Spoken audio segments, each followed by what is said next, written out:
Welcome back to Ctrl+Alt+Debate. I'm Gar, the one who often overthinks the premise of these episodes way too much. And I'm Kraken, the chaotic. My brain often does things without my permission. Yeah, I've already mapped out our entire discussion, but Kraken will probably derail it with some wild theory halfway through it. Come on, spontaneous chaos. Evolution of a subject is good, sometimes. Yeah, no need to always be stuck to a plan, though, is there? Well, evolution often leads to disaster, but I suppose we'll find out soon enough. Exactly. So how about you tell us what's going on with this episode? Yeah, alright. In today's episode, we're diving into some of the hottest topics in the gaming world, as always. First, we're unpacking the controversies surrounding some of the biggest gaming YouTubers. We got Dr. Disrespect in here, Mr. Beast, and Rich Campbell, one of the guys that was part of OTK, and exploring how these scandals shaped their careers. And then we're diving into crunch culture in game development, how the pressure to meet deadlines is impacting the developers and their mental health. And can we really strike a balance between making great games and keep making the people who make them healthy, you know? Yeah, well, that's a good one. I'm looking forward to that. We'll be looking at trophy hunting in gaming. Why do players chase achievements? I'm one of those people, so I'd be backing that side. But how does it impact gaming experience in general? Does it enhance the fun, or does it just create unnecessary grind? And then we'll also tackle the stigma around gaming and relationships. Yeah, that's why some women have a big question mark over men who game, and what that tells us about how society views gaming and masculinity. Yeah, that one's going to be an interesting one as well. And finally, the last segment, we'll be getting into a bit of fun with the language of gaming, from GG to Nerf, the smurfing, all of these kind of terminologies that used either from in the last 20 to 30 years in gaming. We'll be breaking down the lingo and also looking how these words have shaped the gaming industry and online multiplayer, and introduce a few new terms maybe at the same time. So smurfing is new to me, so wow, yeah. I mean, I actually know what that one is, but yeah, we'll be looking into that, and I can educate you on that word a bit later on, Kraken. So that'll be fun. Looking forward to it. Okay, so segment one, is the first one we'll be looking at, which is good old YouTubers. Well, YouTubers. I mean, we are technically I suppose we are YouTubers now, right? I mean, pretty much. The smallest type of YouTuber there is to know, like the very smallest, like the little tiny YouTuber. But we are technically YouTubers. Bouncy images on a video. bouncy characters on talking about gaming stuff for an hour and however long.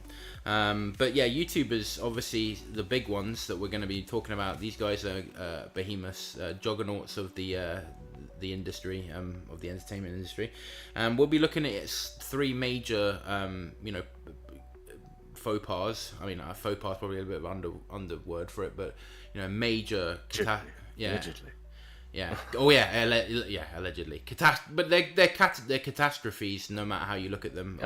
For their career and for obviously what happened. And we'll be looking at these in some detail. Probably not the actual thing themselves, but discussing the types, how the effects of these happen to these people, and whether they should and how they should work out. So we'll be looking at all of those things. So obviously the three notable cases that we're looking at, the first one we'll be looking into is Dr. Disrespect's inappropriate conversation allegations. So just to give you an overview for people that don't know who this is, Dr. Disrespect, or Guy Beam as he's well known, is a popular YouTuber. Normally streams, video games of varying quality, from Elden Ring to Call of Duty and a bunch of other games. And he's quite a character. Do you know Dr. Disrespect, Kraken? Oh yeah. From quite a while back. I haven't watched him recently, I have to admit.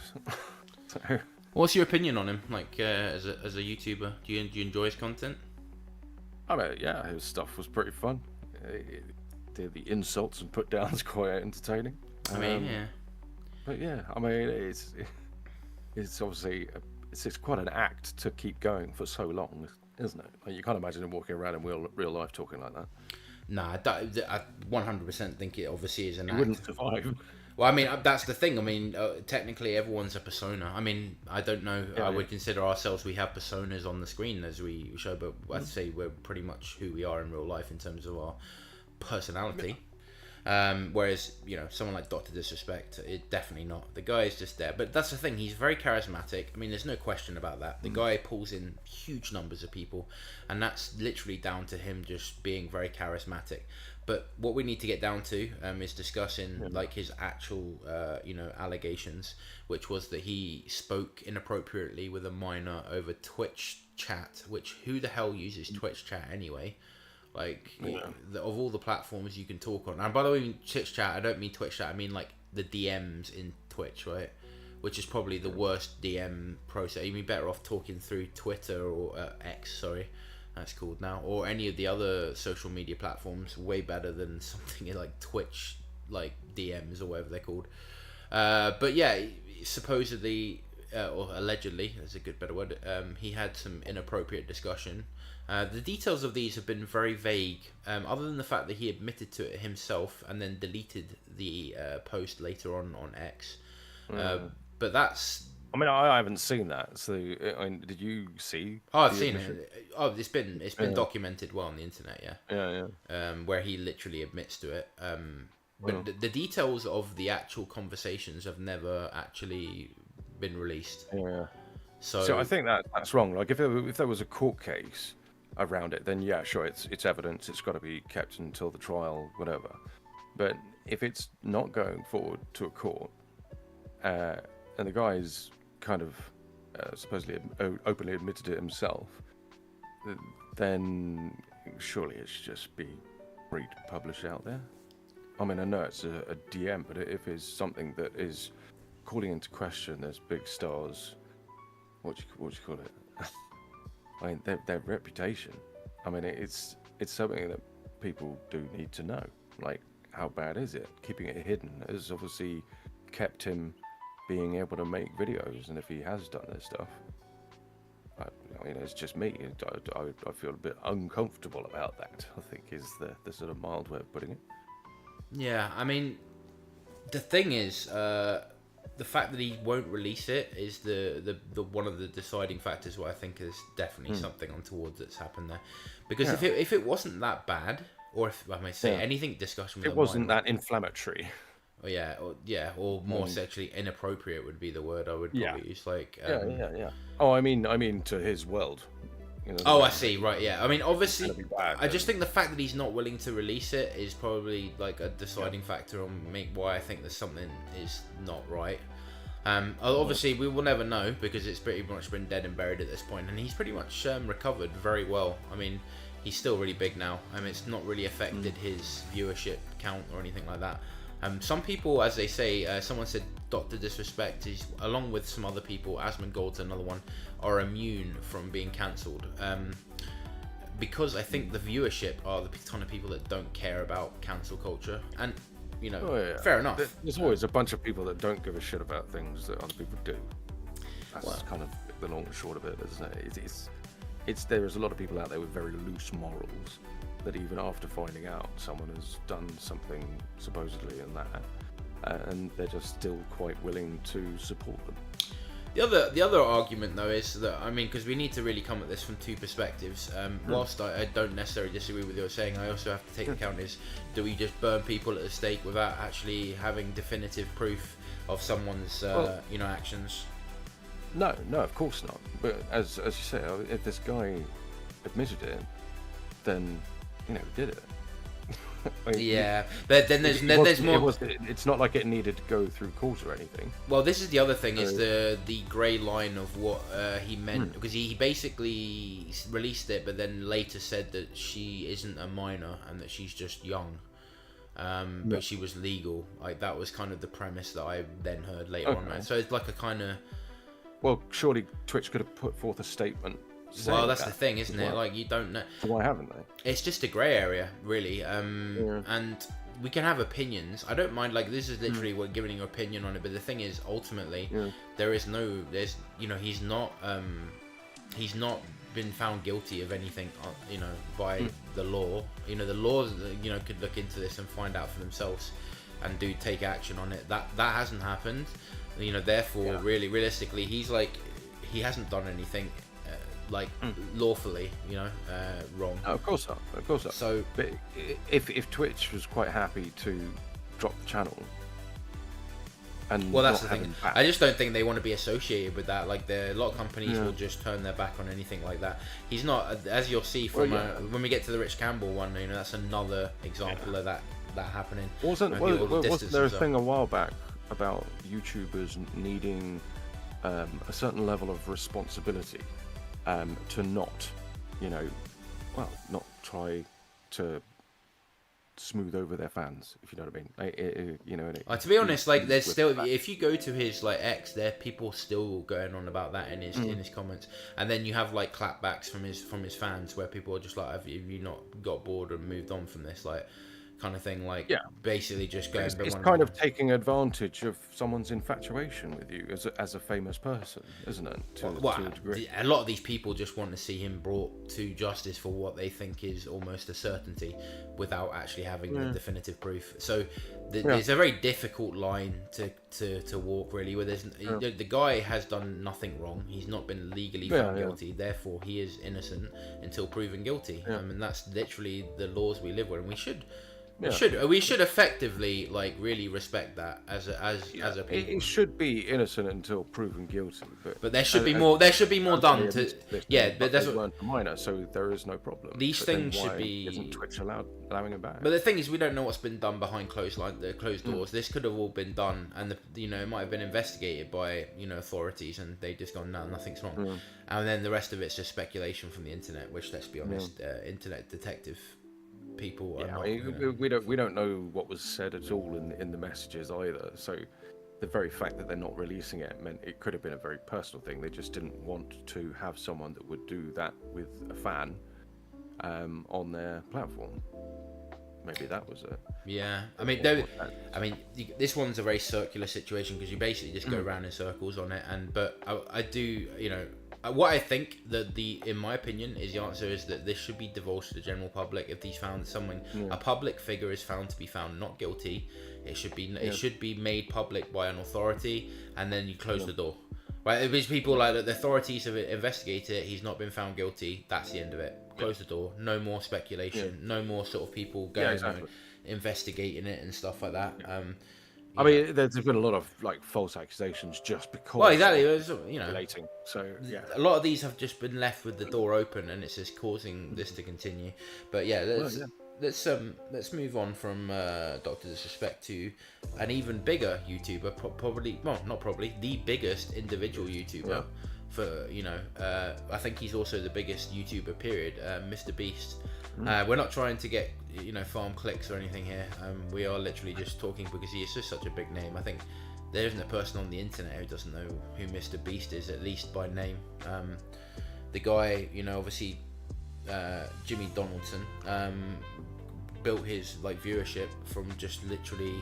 I'm not even joking. He's the king of viral videos, really. He's done stuff that, one of his biggest videos when I used to watch it, when I first subscribed to him, was literally just him, which was, I think it was something ridiculous, me saying, Logan Paul, for 10 hours, or 12 hours or something. And it's literally just, it's literally a video of him just going Logan Paul, Logan Paul, Logan Paul, Logan Paul, Logan Paul, Logan Paul, Logan Paul, Logan Paul, Logan Paul, Logan Paul, for 10 hours or 12 hours or however long it was. Yeah. And mad. When it worked. Yeah, but it is. It went viral. And this is what I'm saying. Like, this is the sort of, he was the sort of person. I mean, gotta give him credit where credit's due. As an individual, he was determined to get big, and he knew what to do. Yeah. He did the most absurd, just make absurd videos of doing really things that people, like, you know, there's no way he's gonna do it for 12 hours, and then you like click through the video and he's doing it. He's there 6 hours later, and then everyone, of course, clicked to the end where he's like falling asleep. And he's going, Logan Paul, and he's like literally at the end. And then there's like another video of him watching like Jake Paul's music video on loop for like 12 hours straight.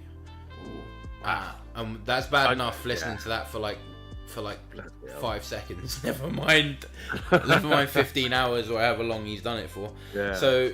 But I mean, that's just the overview of Mr. Beast to give you an idea. But obviously nowadays he's made so much money, he's able to make those kind of absurd videos, like people living in a supermarket, living off the supermarket. Fucking TV show now.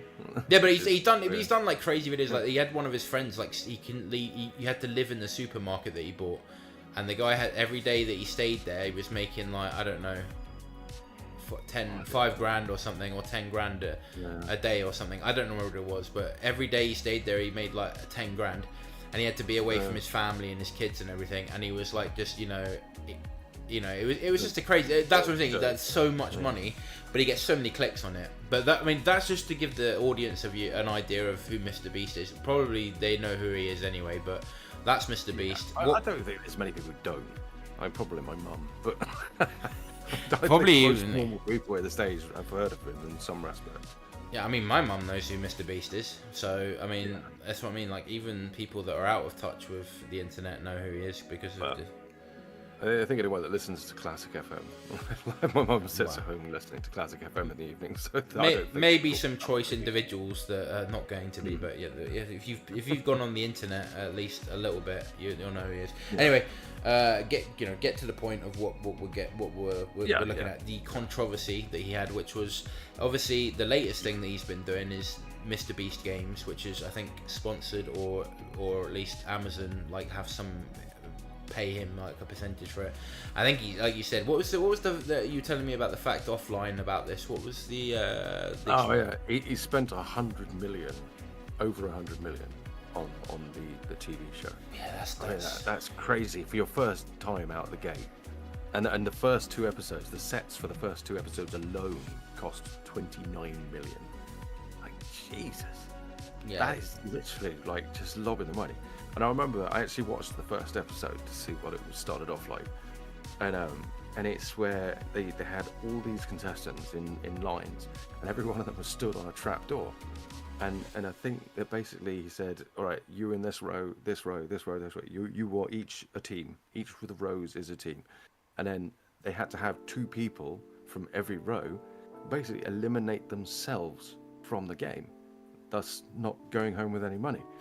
Thought, like, bloody hell, that's a cruel start. That is very cruel. Have to give up. Like, goddamn. But the maddest thing is, when they push this button to drop out, it literally drops them through the trapdoor. Yeah, well, it's actually quite good. I still want to watch the rest actually, just because of that. But yeah, it was quite a funny start. That sounds the sort of thing you would do though. Yeah, it must be like massively. We get sort of here's loads of money and then you can lose it all kind of thing. He's done like previous things like that. Like another one, like there's like $1 million like he's got in dollars, like sitting on this big thing, and everyone has to he gets all his friends to hold their hand on it, and whoever lets go of it first, it's the last person who lets go of it gets the $1 million. And they just document the whole thing. It's like 24 hours later, and there's like people got like leg cramps, or they're starving, or that I think they bring them food actually, or drink. I can't remember because that would be nuts, but. People just get too tired, they want to sleep, and that it just goes to show that sleep. I mean, I'd like to think, as an example, and I'm going a bit off topic, but this is an interesting thing. I just can't imagine going to sleep if I know there's $1 million there. I'd like to think I would have the fortitude to fight through that for considerable time. I would. You can say that though, but we're like wide awake. Do that when it's like 2 days in. I'd jump on top of it and go to sleep. But you can't. You can't if you fall asleep and let go of it. One of the ones was like one of the guys that had the hand on it, and then he kind of like dozed off and his hand came off, and he was, oh no. Yeah, You know, like that's harsh. But I mean, you have to be standing. yeah, they have them standing. Okay. Yeah, that makes it a bit different. Yeah, that's what I'm saying. Because you nod off for a minute and your hand come off it. Yeah. But anyway, this is going way off topic. But yeah, we haven't got to the controversy. We've literally been just talking about Mr. Beast, which isn't a bad thing. There is a lot to talk about him. He is a fascinating individual. And Jimmy, not that you're going to watch this, but you know, like what you've done is I don't think anyone's going to ever take away from the fact that you've done like an amazing thing, you know, on the internet, and you'll be, you know. But let's look at the controversy part, which is that basically, you know, there's been talk about. Again, this is allegedly, you know, people on the Beast games being treated badly, and that's not just to say like minimalistically, like we're talking about people that require medication that were not given the necessary medication or the chance to use their medication. There was someone that was a diabetic there that supposedly was not able to have her insulin.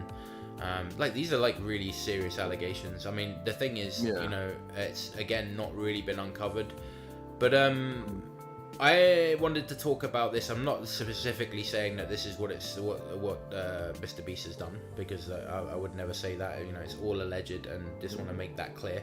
But let's just talk about it in the sense of, you know, if this were the case that, you know, people can buy their way out of problems, and you know, if you have enough money. I mean, look at Trump, for example. He bought himself out of a lot of problems, and that's all money.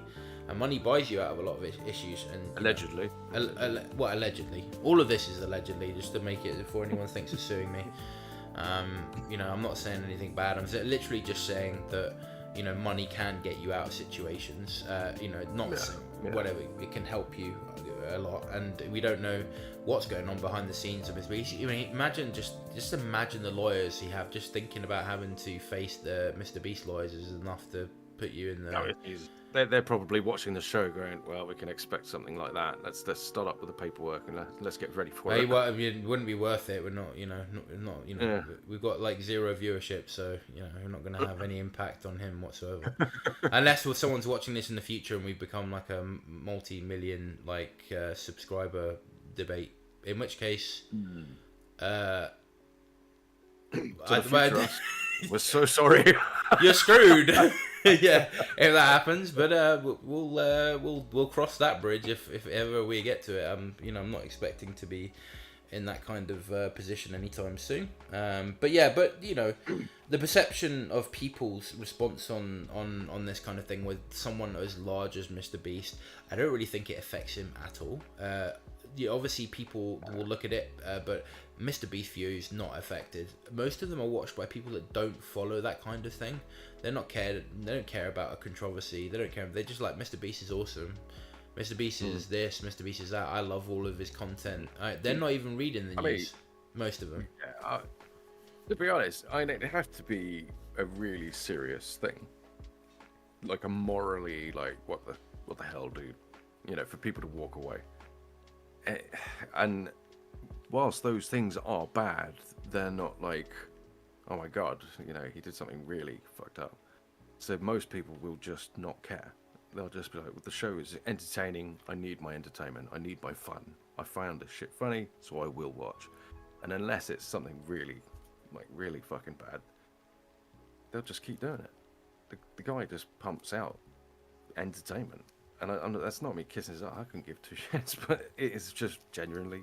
I've watched a hell of a lot of his videos over the years, and I wouldn't say like I'm a fan. I don't go out of my way. Yeah, but there's actually, to be fair, there's a lot more than just this one alleged example. There's other things. You know, these are all alleged. Again, I don't have to keep saying it, but I want to make sure that I make that absolutely clear to anyone that watches this. You know, there's allegations that he's like faked. Fixing up like hospitals or something. There was like the one, I think it wasn't a hospital, it was like something like, it was like a home for helping people, and he restored it. Yeah, and basically it had been someone that then like shown that it hadn't been restored at all, and then it was just photoshopped. You know, like things like this, just to it's basically to mine views. Now, I'm not saying, as I said, it's an allegation. It's unfounded. We don't know, like, unless a charge was actually brought forth. Well, that's what I'm saying. But all of these are going to be alleged because they're not. Most of them are not resolved, or they've just been, left where they are. They kind of just left it in an immortal moment of just, nobody knows the outcome. And unfortunately, with those situations, you can never really be deterministic in the outcome, because it's literally just reviewing it and thinking, well, do you think he's done it? Don't you think he's done it? Or or you're just indifferent and you just don't care either way.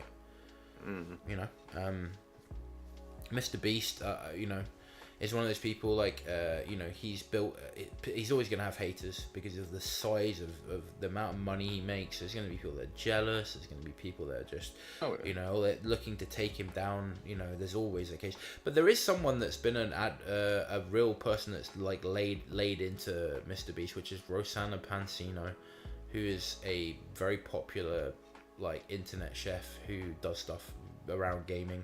She used to do a section called Nerdy Nummies, which was just like making cakes out of video games. Yeah, and she was really cool. I actually watch her stuff from occasion. She's got, and she used to have her boyfriend is like I can't remember what his name is, but he used to be like a big StarCraft 2 guy. Used to do all the StarCraft 2 commentary and stuff like that. H to the Husky, yeah, Husky, like gaming. That was it. What was on? But anyway, but she spoke out about Mr. Beast, and she's got a great reputation. Like, she's not the sort of person that goes around just shitting on people for no reason. And she brought out a lot of tea about to do with him.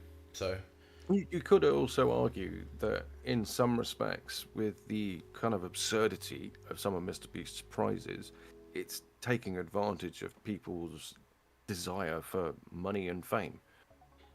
He's making them do some of these most obscene, like, crazy things for cash or massive prizes, which in itself can be seen, by some from a moral standpoint as to be a little bit grey, Well, yeah. This is what I'm saying. There's a lot of grey areas in this anyway. Whether it, my opinion on Mr. Beast, based on what I've read, is that I think he's probably done some unsavory stuff. But is it worth it? Like, him, like, getting absolutely trounced for it? Probably not. I think there's a lot of people looking to take him out, and there's some bad things, but like a lot of that happens when you make a lot of money. Like, you make bad calls or things happen, or you just lose control of, like, the severe size. There's like another thing saying he's an all boy, he's like a frat house kind of, boys club kind of thing. I mean, fine. I mean, that's not a crime, is it? Tell that from the team that he has on him all the time. But it's not. It's not a crime to do that, is it? No. Of course it's not. Of course it's not. That's not what I mean. But just saying, like, why is a frat house inherently bad in the first place? Like, I know a lot of them. Because when people do, like, stuff, bad press. Yeah. Yeah, but questionable activity and morally, limited integrity, that kind of thing. But I mean, anyway, like that kind of brotherhood kind of thing. The scene definitely goes with it. Definitely, and also people are normally filled with yes men as well, because you're so rich that you want a piece of that Mr. Beast pie. You've got to basically get in line. It's more like get in line or get out. Which is understandable. When you got that money, you have the power. Okay, well, let's move on to the last one, because this is obviously like a very problem. We're like busting through these, and these are like lots of points of contention with this. Rich Campbell's the last one. Previous co-founder, I don't know if he's co-founder, but he was definitely a member of OTK, otherwise known as One True King, which is Asmongold's kind of like umbrella team unit. He's got a couple of other people like Emiru and Miskiff and a couple of others. I don't know all of them. I watched some of Emiru's content. She's alright. But Asmongold, obviously, as you know from episode 1 that I watched his content, and Kraken, you do as well, Kraken. But so Rich Campbell used to be a big unit as well, a very big streamer. He was big in World of Warcraft. He came onto the Final Fantasy 14 scene for a while, and there was a lot of controversy around that because he basically got carried in one of the hardest fights in the game, and there was a lot of people discussing that at the time. I was like following it as well, because I've actually finished that fight myself, and it took me months, and he got through it in like a week or something, because he was playing with some of the best in the world. I mean, that's another story. Anyway, basically, big streamer, very charismatic. Used to always be like the divisive person, but again, his career was derailed big time when one of his friends, I think it was a friend of his, basically spilt the beans on basically sexual abuse that took place, allegedly. His allegations. I looked at the court thing. Yeah. And they were arguing number of cases on each side because he obviously countersued for defamation. Yeah, I think that's where it's at the moment. Yeah, and really what it boils down to is I don't know whether she said no in the moment, obviously, because this is again pure conjecture. There's not a lot of detail, but what it sounded like in one of the not the statement from the court, but one of the court case bits that was written up by someone, it sounded like she had effectively saying he took advantage of their friendship and her feeling awkward and him being as famous as he is or something like that. And does that constitute like a full-blown rape allegation? I mean, she supposedly said no beforehand, but yeah, I don't know. The whole thing, it's still ongoing as well. So again, it's very much like opinion on the random, not a lot of information that's out there. Unfortunately, I mean, I agree with what you're saying. I guess the only way this gets cleared is kind of like the Johnny Depp Amber Heard situation. I mean, people were ready to slit Johnny Depp's throat at one point, and it wasn't until that court case came to a close that suddenly everyone jumped ship and was like, oh yeah, Johnny Depp, he's the man, like, and stuff. Like, once you've been cleared, like, that's where you kind of get the, you know, sign of approval kind of thing. And a lot of these things tend to be unfinished, or they go on so long that people lose interest. And you know, Rich Campbell's situation's been going on like a couple of years now, and he's basically not been able to return to his career, or he's decided not to for whatever reason. I think he'd probably be alright if he came back, but he's obviously got stuff going on, whatever it is. But he was in the I don't know what you would say, in the peak of his career really in streaming, and he had a massive following, and it completely derailed him, this situation. And you know, I don't know, as you said, it's difficult to get into the nitty gritty situations because it's a more like a he said she said situation. And I'm not one of those people. I again, you know, people can think what they like about me, but I will not be someone that will just jump on the bandwagon because X person has said someone has done something. That is not enough for me to just immediately just say that guy's guilty, you know, take them to the gallows. Like, they haven't, you've proven nothing. Jury of public opinion. Yeah, it's like someone like, when people are like self-appointed judge and jury, like, it's like, no, it doesn't work that way. You don't get to decide because you know, you've looked at something and gone, well, this person says they've done it, well then clearly they must be guilty. That's not how it works. Anyone who thinks like that is unhealthy. You know, you're not. People can speculate, it's fine, but speculate's not something else. The area where they believe, but more what I mean is like they're going to the point where they believe 100% what their belief is true, even though the information that led them to that isn't necessarily complete. Look, that's the big mistake. Look, you've destroyed someone's career, and if it turns out that you're wrong, you're not only going to have to pay a lot, but this guy's like been, you know, those people should be taken to the cleaners. By the way, anyone that lies about or tries to do it just to get, you know, some, I don't know what do you call it. I guess some people do this for clout. I mean, some people could do this for clout and just to get clicks, and people think, and people will just be like, a while ago. That the person who's trying to claim, if it turns out that the claim was false, that they should get the punishment that would have been meted out on the person they were claiming against. Absolutely. I really harsh on people like that because you ruin someone's life by lying. You deserve the full force of the law on you, like, and that includes jail or whatever. Like I think what you said was do 20 years for it. That's your own fault. Just for opinion. Yeah. I mean, anyone that does that deserves absolutely the work. It's a deterrent to stop people from doing it because it's really it's a disgraceful thing. It's probably one of the worst things you could do is bring someone's life to an end. Effectively, they put them, you know, their career down and everything. You should be, you know, thoroughly punished for something of that level. Anyway, I mean, I don't get me wrong. I can kind of get that there will be some people that are on the sort of outskirts where the thing may have happened, but there was no real major proof. and that throws it up in the air. So those sort of ones you can't really say blanket everyone gets the same punishment that would have gone to the other person, because unless it's 100%, blatantly obvious, there's got to be a okay, so let's say you don't have the information at hand, right? Then how can someone be guilty without you need the evidence to find someone guilty. If you do not have the evidence, or it's insubstantial, then they're not guilty. I mean, I don't know how you can actually look at it any other way. But you could say, well... But that also doesn't necessarily mean that the other person was 100% lying. You need 100% proof that they've been lying as well. Yeah. Because in the court, even with the Johnny Depp versus Amber Heard, like, they needed proof from both sides. Because her saying something and providing those images and whatnot, and then Johnny Depp's team had, like, the counter to prove that it was definitely a lie. Like, she had supposed. The only time that I think it's acceptable is when you have, like, multiple people that are coming forward to corroborate a story. Yeah. I mean, that's not technically...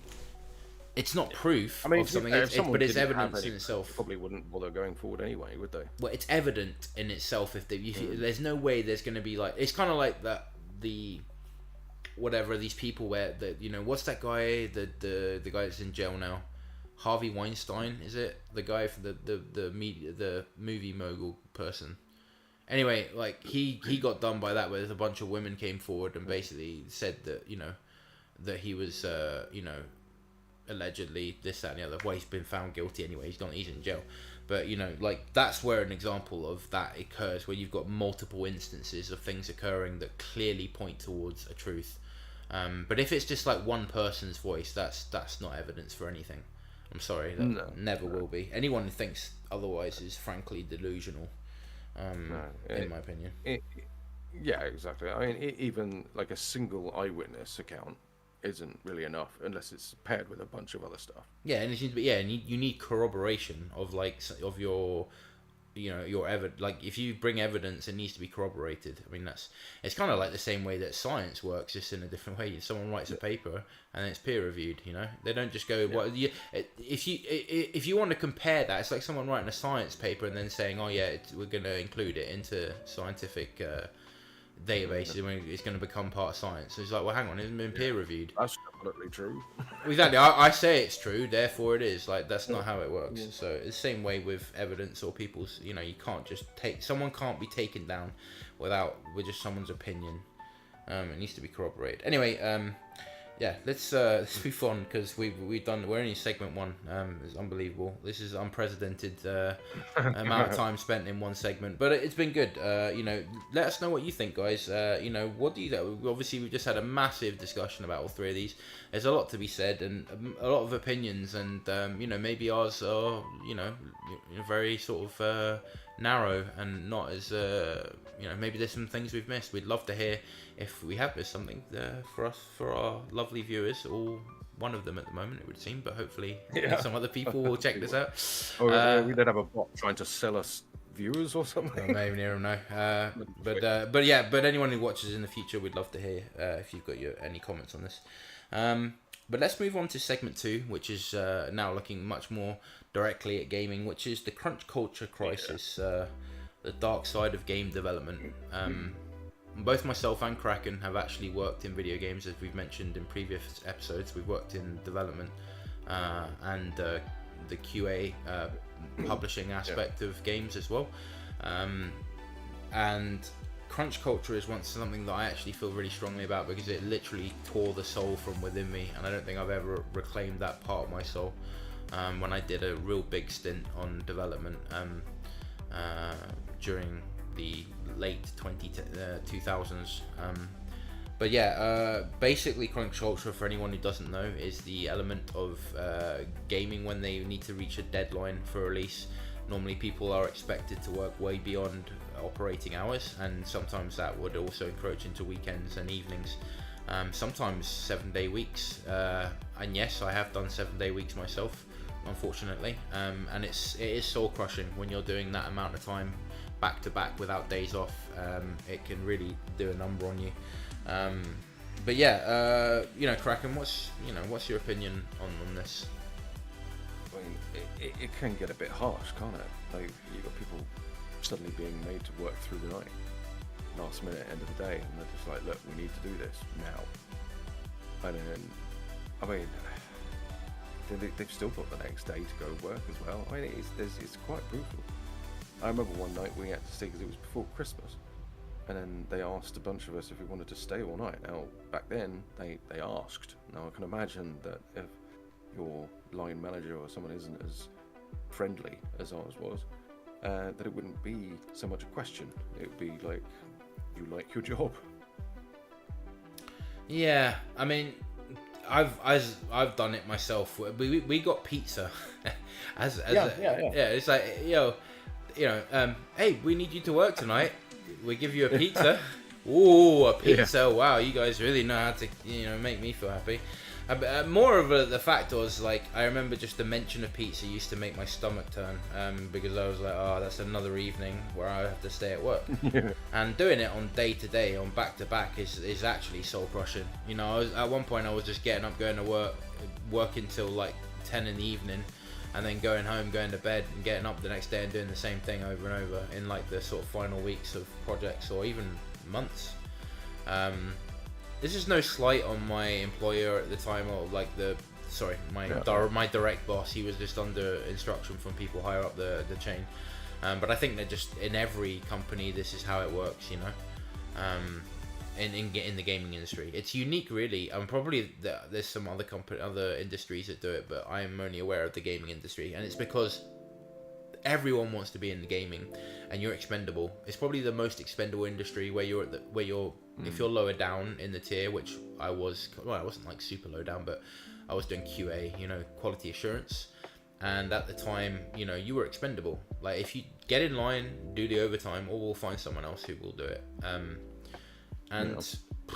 Yeah. I mean, mentally speaking as well, it's kind of that's a bit sort of soul destroying, really. Like, it's not as fun as people on the outside probably think. Like, you play the same game all day, each day, and it's not a complete copy. Obviously, you work towards that.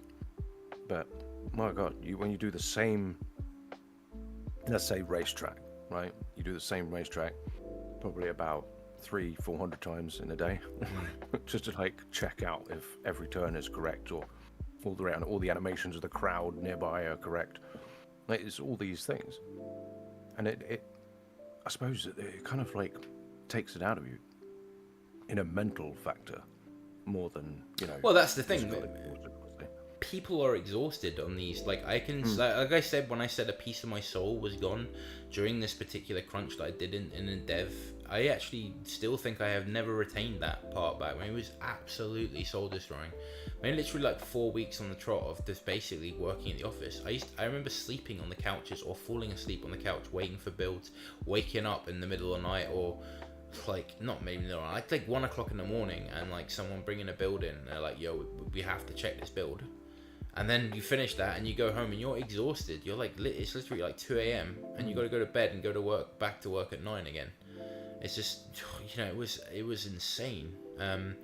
And what you got for it was a pizza. You don't get paid overtime as well, but no, I was on salary at that time, so no, I didn't get paid overtime. Oh shit, okay, yeah, that's not good. Exactly. I mean, I think the previous company when we worked at, I'm not going to name names because I don't think it's necessary, but like the previous company, I think I was on hourly there, so it was better because you got paid for overtime, but it didn't make a difference really, because pizza and overtime. Well, okay, yeah, okay, but it was still like, I don't care, like, money isn't everything for me. Like, this is what the argument was, that it was like passion over pay. In other words, even if you're not paid, like, your passion for gaming should supersede any concern of exhaustion, or you do it for the love of the gaming. But I just think that's just such a bad line. It's just like people taking advantage of people's love for a certain industry. And a lot of people a lot of gamers or people that I've ever spoken to in games think it's just a big lark. You go into games, and I think I did, to be fair. When I went in, I was like, oh wow, we get to play video games all day and we get paid for it. It's not how it works. It's not how it works at all. That awakening happened quite early on. Yeah, I mean, just dare I mention, there was a particular game that I remember Kraken had to sit down for the entire day and listen to every single music track playing out on every single level. And believe me, these tracks were not like something you'd want to be listening to. The sort of things they put in padded cells to like drive you insane. Oh no! They put them in like prison cells, prisoners of war. Yeah. Like you listen to their song 100 times, and my God, your brain is like liquid at the end. It is really not a good day to do that. I still remember your facial expression. I'm not going to say it because everyone, if anyone is listening that has played it or has worked on the game, they would know what the lyrics are. But holy shit. Yeah, but I literally still remember the lyrics, and it's because it's been burned into my head. But I just remember like walking past you, like going to lunch or something, and I just saw your face with your headphones on, and it just looked like the face of the most pissed off person I'd seen ever.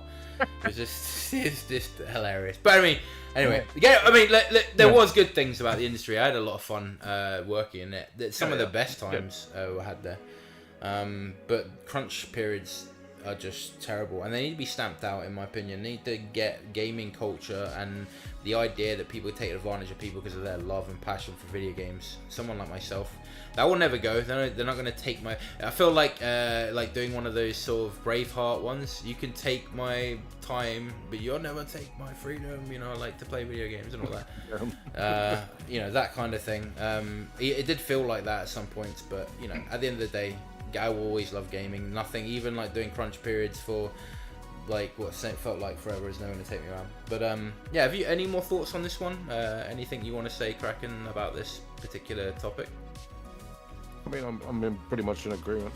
I think the workers that work on games, especially during crunch periods, they need an acceptable downtime between shifts. Otherwise, it's just the game will end up rushed.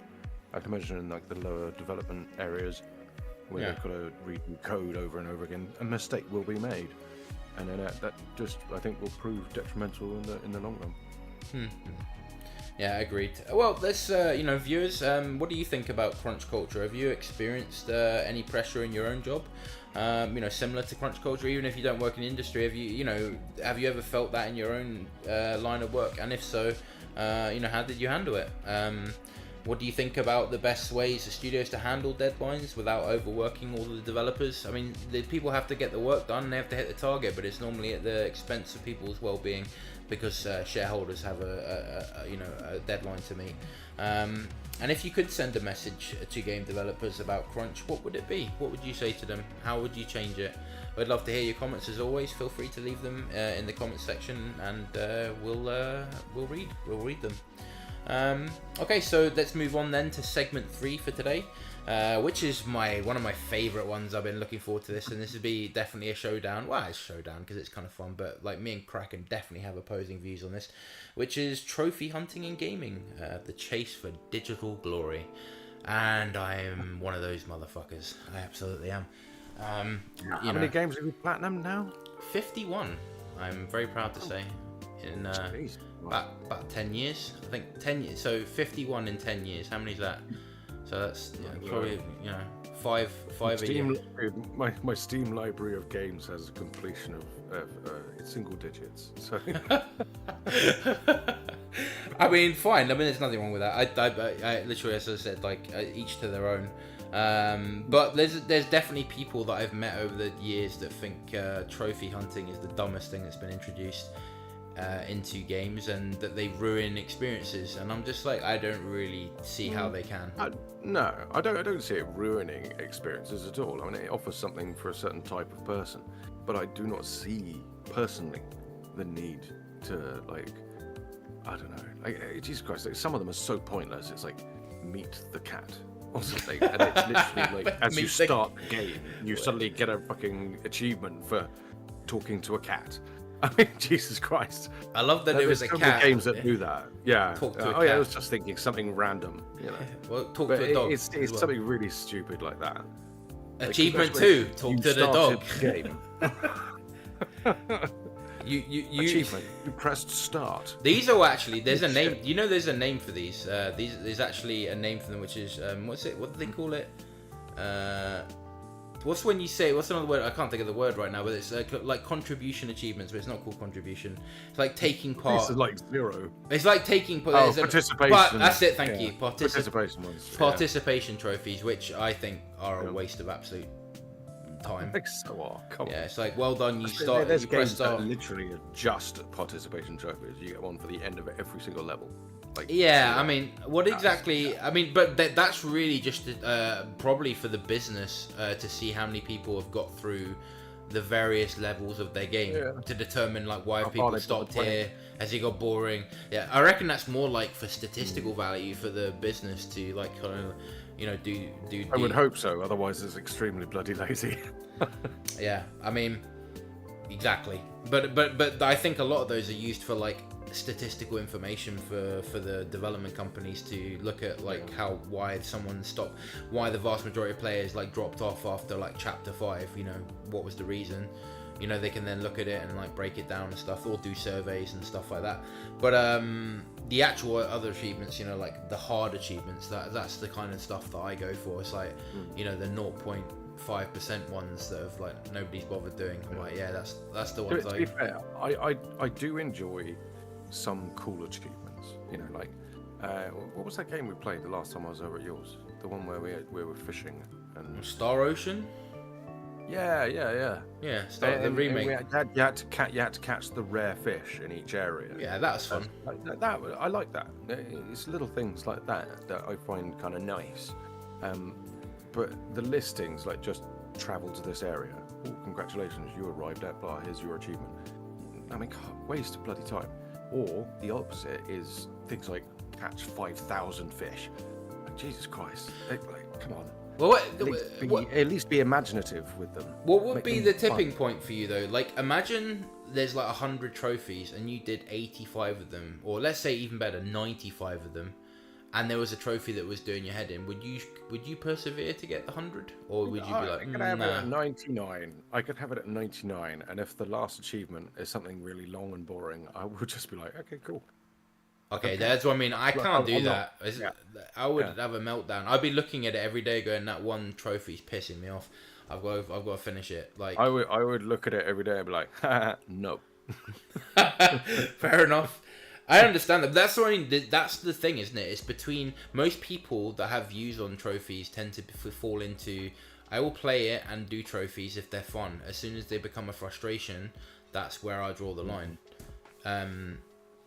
But for me, it's like the dopamine rush. For me, I get like an actual dopamine rush for like completing trophies. Like once I've got that platinum, it's that sense of accomplishment that you kind of, and it dies very quickly as well. That's the sad thing. You get it and you're like, yes, yeah. You're like, I've done it. And then, yeah, but then after 5 minutes, you're like, right, what's the next thing I'm platinuming? I'm already done with this. I've had enough. I need some more. Give it some more. I'm getting an itch. I got an itch. Next one. You know, like it's crazy. It's like a repetitive thing, but also like I feel. This is weird. Like probably some people might relate with this, but some people won't. But I feel obligated to platinum the games that I love because I want to feel like this feeling that I've accomplished the game in its entirety, and that I've done. To be fair, I'll give you that, because if it really is a game that resonates with you and you're just like, come on, this I want to spend more time playing this, then I can kind of understand it more. But it's the people that trophy hunt for the sake of trophy hunting. And if you look at the league tables on, I think it's PlayStation, like there's people out there with like hundreds of platinumed games. Oh yeah, there's people that are insane. What do you do? Like, oh yeah, damn. But those people are like playing, like, this is different. This is people that are like doing it just to be like in the top 100 people in that. But they're like playing games that give you like that give you instant. You know, congratulations for starting the game. You know, so if like, but it's like there's actual games now you can buy on PlayStation that literally just offer you the platinum for like doing, like, you buy a game, it's like 99p. Is what I mean. They've been flooding the thing now where you can just buy 99p games that give you like instant platinums. Like, that's insane. That's mad. I don't do that to just, like you said, to just have platinums. I do it because I enjoy the games and I want to accomplish what the developers have made. which sometimes might make me want to punch them directly in the face because they're that annoying. But hang on, we got a message here from oh, it's my girlfriend. Capitalizing on people finishing gameplay. What's this? On games must be any prevalent reason though. Well, that's what we're discussing. Is like finishing these games. It's normally just to do with people having like a psychological like enjoyment. Like I am one of those people that chase the achievement. Kraken's explaining that he'll just do it as long as it's fun, but once it becomes a frustration, he's happy just to leave it behind. It looks like it'll be a job. Like I'm not going to sit there and fish. Don't you have to? But hang on, I want to explore this with you for a minute because I do find it interesting. What is exactly about the achievement that would make you stop? Like, what if it's hard? It's not stop midway through the achievement, but if the achievement is like one thing that I haven't really paid attention to, and then it says like I'm looking through the achievements list, I've only got fish 5,000 fish, and I'm on like 200. I'm like, no. All right, what if it's a different one? Like you've got all the achievements, but there's like one thing you haven't beaten, but it's difficult, and you're experiencing difficulty to beat it. If I feel like it would be a loss to not beat that monster, not for the achievement, but if I feel like I should beat it just for myself, then I'd probably still do it. But I wouldn't be doing it for the achievement. What if you struggle though? Like, where's the line that you draw? This is what I'm trying to get down to the nitty gritty of like where. Okay, well, it depends. Like because Sekiro is a good example that we could use here, because effectively in Sekiro, if I was playing on my own, and it is a single player game, if I was playing on my own, I probably would have said, all right, fuck this noise at the troll. To be honest, to be brutally honest, I probably would, because that level of frustration isn't something that I think of as a challenge. It's just more of like, oh, fuck this kind of moment. Yeah. It's because I know from software they like making difficult games. Again, it wouldn't be something that I'd throw my toys out the pram or something. I'd just be like, okay, fair enough, you win. Yeah, but that's what I'm saying. You don't care. Like that's what it comes down to. It's like you don't care. Yeah. Like you'll be like, look, I've had fun, and you can walk away without those trophies really affecting you in any way. I think that's the difference. There's people, but at least you're. Entertain me, I'll keep trying. But if it's not entertaining, that point, then I'm like, nah, I'm doing something. When the frustration outweighs the enjoyment, basically, in a nutshell. I mean, if you can't beat something, it's too hard, and it's like driving you insane. I mean, you're doing. No, but this is my point. It wouldn't be driving me insane. Like it would only drive me insane if it was something that I loved. You know what I mean? So like if it was a boss in like Final Fantasy and I'm like, oh, God, I fucking kill this guy because the game is so good, then yeah, sweet, I would be diving in. But it's not like, I mean, don't get me wrong, like Sekiro is a fucking tidy game, but at the same time, up to that point, the story wouldn't be epic enough for me to want to fight the troll to get past. You get what I mean? I know what I mean, but I think that's what I mean. I'm like, you know what? I'll watch a video on YouTube for the story. That's all good. Thank you very much. If you were playing like Sekiro on your own, you know that you wouldn't have got past that ogre. I'm like certain of it. Nah, there's no way. There's no way. But it's like when you got a little like cheer team behind you, like woo, go Kraken! Like suddenly, like. Well, it's not supposed to cheer team. It's like people watching you get tortured. But you don't want to give up. You want to mind those clicks, baby. Maximum exposure. But yeah, like, obviously we are doing that for somewhat to get people to watch us because that's the whole point, right? But yeah, it's also fun. It's a lot of fun. It's fun doing it like that. I think that's brilliant. But that adds a little extra something funny for me as well, because like otherwise, as I said, I wouldn't bother. No, it adds more fun to me, the fact that people are watching me fail. Yeah, but mate, it's entertaining for me. Like, I wouldn't sit and watch you play Sekiro for 3 hours if I didn't get entertainment out of it. So yeah, but it's fun. But I mean, getting double kicked to the face, like literally 2 times in a row, was just for fuck's sake. Honestly, like he knocks me out once, and I'm like, oh, shall I resurrect? Yeah, I'll resurrect. And then he does the same fucking move, and I'm like, before I've even stood up right, I'm down again. But that's the process of those games. I mean, I've lived through those frustrations, probably not as heavily as those, but I mean, we are bringing Sekiro back, by the way, on Wednesday, so we're back in action, and we're going to see how that goes.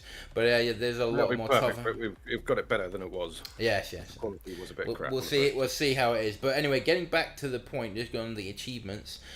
Just a few things just to really round up this segment. What I think really is that developers need to continue to work on achievements and trophies by making them fun, making them purposeful. Make them more imaginative.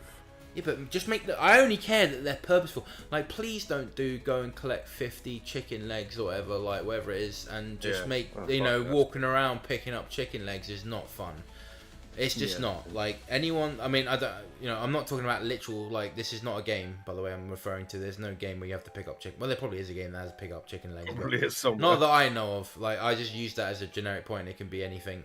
Or go and kill, 100 generic monsters that takes, like, no effort or no skill or nothing. It's just an empty filler achievement. Just make them meaningful and make them so that people have, some purpose with them. What do you think? Do you agree with that? Yeah. I think you probably just gave KFC the idea for a video game. Or go pick up chicken. I mean, yeah. Make it sound like when I say pick up chicken, I meant from like the floor or something, not going to a KFC like restaurant and picking it up in a plastic bag kind of thing. Just in case anyone's pick up a 100 bucket. Yeah, pick up 100 KFCs and then whoa, KFC simulator. Everyone loves simulator games. Sorry, we're going off on a tangent here. I was just thinking of getting a little we're getting a moped pickup. What's it called? Those Uber Eats simulator. Yeah. Well, dude, like the old Crazy Taxi, but for a delivery. We've just given someone a view. If anyone watches this, like, just all we want is our names in the credits. Royalties. Yeah. Oh, okay. Well, apparently. Royalties. Oh, yeah. Okay. We want royalties. Yeah. All right. But yeah, like, make them interesting. Keep building on, please, the less of the dry crap ones. And more of the ones that are like actually fun to do, like Kraken said. How these evolve, but there's this, as always, we want to involve our good listeners or viewers if you're on YouTube. What's the hardest memorable trophy you've achieved in a video game? We'd love to hear which ones you've completed and what was really memorable for you. Do you think trophy hunting is a fun experience? Does it enhance the gaming for you, or does it ruin it? Where do you stand on that? And are you a casual collector, a hardcore completionist, or do you just ignore achievements altogether? We want to hear what type of gamer you are. Share your thoughts and stories in the comments section as usual, or on our social media, which we will hopefully have soon. I say that now, we don't have any social media, but stay tuned, we'll have them soon. But yeah, as we go, this move on to segment 4. This one's, we've gone from something fairly jovial to, again, I say serious topic, but this is one for the listeners. Some people take it quite serious, don't they? Yeah, and this is about women who hate men who play video games in terms of a partner, like girlfriend, boyfriend situation. Why do some women dislike men who play video games? It's definitely a thing. I've been watching a lot of videos recently of like more, video game influencers showing videos or seeing videos of people having to deal with their girlfriend or significant other playing video games. Now, there is definitely some arguments to be had here, and we need to probably flesh this out a little bit before women come like running to chop my head off. Because this is not about me hating on women or us hating on women. It's about looking at the facts and the reasons behind them. And let's be fair, it's the origin of it that matters, really, isn't it? Because it's not just women. Oh, sure. The serious men of our age, office workers. They go home, watch the news or whatever. Those types of people probably see people that play video games at any age as it's a childish activity. It's fun. I mean, Christ, like reading a book, they get entertainment from that. And I like reading a bit every now and again. But at the same time, I'm not sort of looking at people that read books going, well, you're boring. I'm sure the books are good. But they look at us like we're children because we play games, and it's like, come on, like as long as you don't let it overtake your life. Well, that's the point. Problem. That's the point, really. Yeah. That's the crux that I was going to break down. Which is there's two sections, right? There's men that play games in a little bit of spare time that they have, right? And then there's men who play in excess in a relationship and don't give any time to their significant other. Like, that's wrong. 100%. Yeah. I don't think just to make it clear before anyone's like, people are coming at me in the comments section. Unless they play together.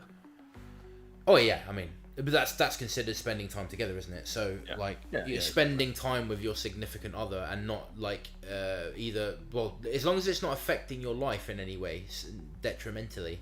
If you're spending too much time. Have it overtaking work and stuff as well. Yeah, like work or personal life or friends or family or any of that kind of thing. That's irresponsible behavior. I am like referring to, men who like game for an hour or something a day. Yeah. Or like fit it in when they've got spare time, and women that just think that that's just stupid or pathetic or any sort of those adjectives. And I just think it's the other way around. I think they're pathetic. Like men are allowed to let people enjoy things. Let people enjoy things, and this could also be the other way around. Like Crane said, the only reason I'm saying it is because it's more stereotypical and probably more pronounced in the media. Gaming culture in general, because it is still predominantly a male industry, so obviously those things come out, and obviously women tend to find men immature who play video games. They seem to think for some reason, which is in my opinion a very archaic view. It's like something from the 1980s. There are some, obviously, but of course, that's the ones I'm talking about. Brush. I mean, if you're going to be, but that would just make you immature. It's not because you play video games. You're just an immature person. Period. Like, it's got nothing to do with playing video games. So I just think people should be given their dues, and you don't take the mick out of someone just because they have a hobby, and people should be given those freedoms to enjoy what they enjoy without being held accountable for it, providing it doesn't affect other aspects of their life, or it doesn't it's not affecting their relationship in a detrimental way. Like if you're like your girlfriend's like, I want to spend some time together, and you're like, no, I'm going to play this video game, like that's bad, right? But if it's like we're shutting down personal time together for it, which is that's not the right way to go. But let's say you just on a Sunday, your girlfriend's sitting there, I don't know, reading a book or something, and you just sit down and play the PlayStation or whatever, and your girlfriend's like, what are you doing? Like, be like, I'm playing video games, and they get funny about that. That's an example of where I think like that's just silly. Just like allow your man to enjoy themselves, have fun doing what they're doing. They're not doing anything bad. They're not being detrimental. I remember reading an argument that a woman put on Facebook about this and just said, well, that 1 hour could have been spent doing something constructive. I was like, what kind of... It's about what they want, though, in that scenario. Like, you could have fixed the house or put the, cleaned the house or, taken the rubbish out or something. But that would be someone not doing their part of the relationship, like doing their duties. That's something, You can always do something, but that's like saying, well, don't do any hobbies ever, because that's always going to be taking time up where you could do, I don't know, some other constructive work. Allow people to have fun. That's what it's about, really. Yeah. Right? I suppose a lot of the women that sort of over-express the point about men who game as being childish and whatnot, and could be doing something more constructive with their time. The kind of ones that sort of run a tight ship in the relationship, aren't they? Like, we are going somewhere on X day. You can't be doing anything that day, and it's sort of for them if it's outside of the norm. So let's say it's a chores day, and they're like, okay, you should have taken the rubbish out already. You should have done this. You should have done that. Blah blah blah. And you could argue from both sides. From his side, well, I just needed a bit of time to unwind. I wanted to play the game. I'll do it in a minute, whatever. But on her side, it's like, it wasn't done at the time we agreed. So they've both got a point, but at the same time, it's like, everyone needs that thing, don't they? Like, even she will need something. Life's not, but life is not life is not always just a schedule. Like, to look at life like that, even I don't look at it that robotically. Like, people are human, like, and you know, need a break. Other people to live by yours. Well, exactly. But I'm not so. Like, I mean, I'm a like logically minded individual, and I like things done in a certain manner. But I'm not so like inhuman to realize that maybe they need to take a break. Maybe they need that hour to like calm down or just relax, or to get, you know, so they can go do their chores. You know, maybe they're feeling tired or whatever. There's a million arguments for this because human beings are human. They're not like a robot. So you need fun. You need things to distract your mind, and just, you know, the moral of the story is here. I mean, I don't, you know, you could go on all day about this, but just be thoughtful of other people's, you know, hobbies and things they enjoy. I mean, it's all, you know, man or woman, it doesn't matter which side of the fence you're on and what, you know, which way we're looking at it. Obviously, this was an example because it's a stereotype, but realistically, it doesn't matter, man or woman. Allow your partner to enjoy the things that they enjoy without, you know, holding them to account for it, you know. I mean, and let's be honest as well, unless you're the kind of person that's in the midst of an argument, I'm meant to be playing with the boys for an hour. You don't just suddenly drop that argument. You stay. Just a little pro tip. It's never a good idea to say that. What do you mean? Well, because they'll drop in the middle of a bad moment, like a relationship upset, and they'll be like, I'm going to play games with my mates. Well, I mean, really poor choice in timing. Like, everything's situational. If it's of course there's tension, leave the console where it is. Just yeah, of course. Like, you know, but there's a lot. There's a lot of complexities with relationships, and I can understand. There's always scenarios where someone's probably done something wrong or whatever. But I'm talking about at least the overarching perspective of just, you know, why hate on someone because they game. I mean, it doesn't matter sex, your, you know, gender or sex, whatever you want to call it. In these situations, don't really matter. It's just like, allow your partner to enjoy whatever they do and support them. You don't have, doesn't mean you got to sit there and be like watching them do it. Just allow them their free time to have that, because it could be something that will make their day better. It might make them feel better. It may make them, you know, be more well adjusted. You know, these all, you know, these help people mentally, you know, their mental well-being. So let them have their fun. Yeah, that's the bottom line. I mean, let's be honest. If someone you loves something and loves doing something to a degree that makes them happy, then you should be happy for them. If you're not, then there's other things that are a problem in the relationship. Let's be fair. But generally speaking, as long as that person's not overdoing it and not spending time at all with the person, then it shouldn't be an issue. Yeah, I mean, that's the straight dope on it, really, as far as I'm concerned. But I bet there's like people that would definitely not agree with that, because, you know, there's some people that feel, you know, I mean, I've heard people refer to, you know, men that game as man children or man child, whatever you call it. Like, they've got this perception that if you're a fully grown man, playing video games is childish and pathetic and sad and all of this kind of... That is sad in itself. Because I saw it's not just obviously video. There was a guy that I saw on TikTok the other day, and he said he was in a sauna, obviously after a day's work or something, and just wanted to unwind, and obviously you can't take your phone in there. So he's taken a comic book in with him. I hope it wasn't a first edition, because I think it'd be buggered. But he was reading a Batman comic, and another guy walks in and goes, "Aren't you a bit old for those?" Oh God! And I'm like thinking, Christ, mate, like, I'll still pick up the hardbacks if I see them. That's pretty much. I know exactly what you're saying, but that's the same sort of thing. People that do these are normally hobbies that are like started in childhood, and for some reason, some people have this mentality that if you start something in your childhood, it should end at some point when you become an adult, which is the dumbest. I'm sorry, it's just dumb to have that perspective. It ends when it doesn't bring you happiness. It's like, who cares? Like, these people are, it brings them joy in their adulthood.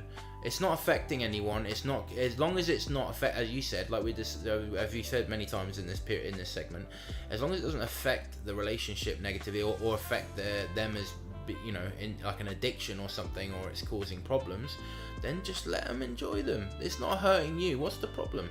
Like, you know, as long as there's balance, everything should be cool. Exactly. That's really peace and love, and, you know, love your partner, and let them have fun. Yeah, man. Yeah, and do the peace sign and all that good stuff. I would do the peace sign, but my guy doesn't have the hands to do it. So just imagine my avatar doing the peace sign. Okay. Mine doesn't look like it has a peace sign. Well, yeah, yours is more like do the middle finger sign. Just draw. Maybe no, it's all right. I do the peace sign. You can do the middle finger to all the haters. That works the same way. All the people that are hating on that, yeah. So, what are your experiences, listeners? Have you had something similar? We as always, we want to hear these stories, and hopefully there'll be people at one point in the future that will write in the comment section. We've got one guy or girl, I don't know, who writes in every single comment section. Whoever you are, we love you. Our one and only, well, not listener, but one and only commenter. So we hope that you continue commenting because I love responding to you. So yeah. But anyway, yeah, let us know what you think about that. Do you think gaming gets an unfairly bad reputation amongst either necessarily women that are not interested in gaming as a culture, or just older people that just think gaming's silly or stupid? Share your thoughts, and we might discuss it. Discuss your comments in a future episode if we start getting enough of them, which may be in the next millennium. So yeah, great. So we have one segment left, which is again another nice chilled one. I don't think this is, and there's no seriousness here, so it's a much more fun one, which is looking at gaming lingo and slang over the last 30 years. Something that I've seen myself develop. So yeah, I mean, let's crack and you want to kick this one off with a few of your own anecdotes and thoughts on it. What do you think? Well, I think for a modern one that I find quite fun because it's actually made its way out of video games into real life. And it's people talking about main character syndrome and people who just consider certain people to be behaving like NPCs, non-player characters. That's a very popular one. Yeah. NPCs. The fact that that's made it now into just standard life, I think it's quite funny. Because I've heard it from people that I'm pretty damn sure aren't gamers, and I don't mean that in like. No, I've seen. I mean, they just don't seem like a gamer, and they're just like, oh, this person's definite main character syndrome. Yeah, or NPCs where people are just non-factors that are just basically it's like a derogatory term to say you're boring as fuck. Yeah. Or something along that. Background character type. Like, I think that is like really bad put down as, and basically people that don't understand it would be even worse, where they're just sort of there with the question mark meme over their head. But yeah, I mean, we've moved from one that's been through the era, been through the ringer, and still exists is the good old noob. I think I've probably been called that. I've definitely called some people that in my youth, but it still continues to this day being a staple in the gaming community. Noob. I mean, it's an interesting word, isn't it? Funny thing, I've seen it spelt two different ways. And I mean many times on both sides, like fairly even. Noob. I mean, it basically comes from I think newbie, right, or new player. Yeah. So it used to be NEWB in the beginning. Yeah, NEWB. I remember that noob. Yeah. No, it's just NOOB. So. Yeah. Or if you want to be really edgy, N00B. Oh, for God's sake! Yeah. Probably getting a bit old for that one, but that was still big back in the day when I was younger. Oh yeah. That was the use that. But it's funny talking. I mean, my girlfriend is not really the sort of person that. Well, she definitely doesn't follow games at all. And I've used many acronyms because I've kind of it's been part of ingrained into my culture. AFK. BRB. And I've thrown that a couple of times to her, and she's like, what are you talking about? AFK, was that games first, or was that online messaging first? Because that was quite a common one. Like if you were going to step away from MSN Messenger back in the day. I mean, maybe a lot of these are used in gaming culture that were used in just like chat rooms and stuff like that as well. But I mean, I remember saying, what was it? Like when I used the term in real life, and she found that like really bizarre. She goes, in person, you mean? I was like, in person? Yeah, I guess so. She's like, this is real life. Yeah. She's like, this is real life. And I'm like, oh yeah, well, no. I was like, yes, but no. I was like, you don't understand. Like, IRL. The online world was fake. Yeah, IRL is just a terminology to determine like something when you met someone on the internet that you would like meet. Yeah. Like you'd use that as. But it's basically in person. Yeah, but it's just funny because she was like completely like, what are you talking about? and it made me think about the absurdities of that. Of like when you bring, Yeah. like I'm also terrible. It is kind of weird to say in real life if you just like, let's say if you were talking to them just over the internet, like on a chat site or something, and then saying in real life, I'll see you in real life. That sounds kind of bizarre and would give me like potential serial killer vibes. But then if you said like, oh yeah, we'll be meeting. Oh dear. Really cool. That's fine. That sounds totally normal. But if we're going to be meeting in real life for the first time, they'll be like, what are you, a fucking computer or some murderer? Like what? Oh, I'm sorry. I'm one of those people that do that. I've actually. I mean, I'm like a 43-year-old man that still uses lol as a sentence ender in like conversation. No. But I wouldn't do it. I wouldn't do it with random people. I wouldn't be like go down. I wouldn't be like down the shop and like order like here's I want to buy these packets of crisps, and he'd be like that's £2.40, and I wouldn't respond with lol, like even though that would definitely be a very good response. I'd be like £2.50 lol.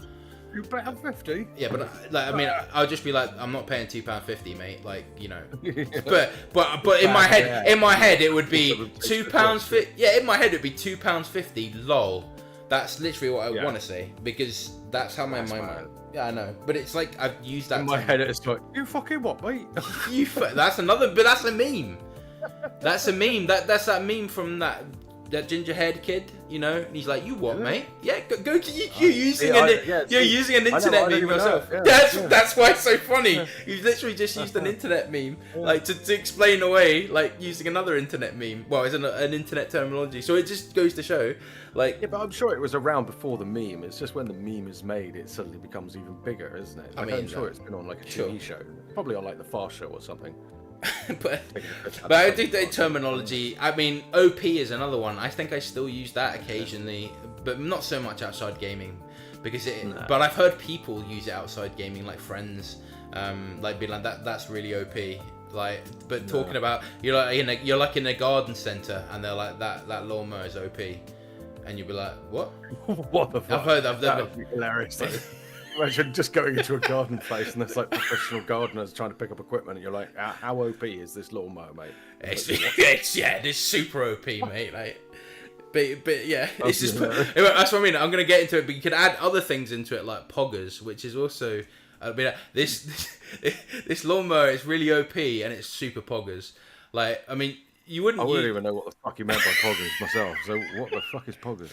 Poggers is a term of like hype or excitement. Like if you're like be like Seriously? Yeah, and unfortunately I've been some of these just make no bloody sense, honestly. Yeah, well there's like it's like poggers with word cap, no cap. No cap, yeah. Say lying. Just say lying or truth. Like what the fuck? Why? Yeah, but they don't want to do that because they have to take the L if they do that. It's a fucking 3-letter word. W. And so is cap. They just swap. Well, I love they say like win. One is headwear, by the way. One is headwear. Like shit. But what I like the funniest thing is like win and lose, right? Have been changed to W and L, right? But it takes longer to say W than it does to say win. Like, or at least to say without W. Like, I don't know, but like that's what I'm saying. Like today's, we're talking about like actual like internet slang in general here, but rather than gaming slang. But like I think all of these like have interconnections and stuff. You know, like we were talking about sweaty gaming as well. Like if you said that to someone, I can imagine like just asking like I don't know like our parents or something like that. What do you think sweaty gaming is? I can only imagine what the absurd response that would come back from that. I don't even really want to think about. Sounds like something sexual.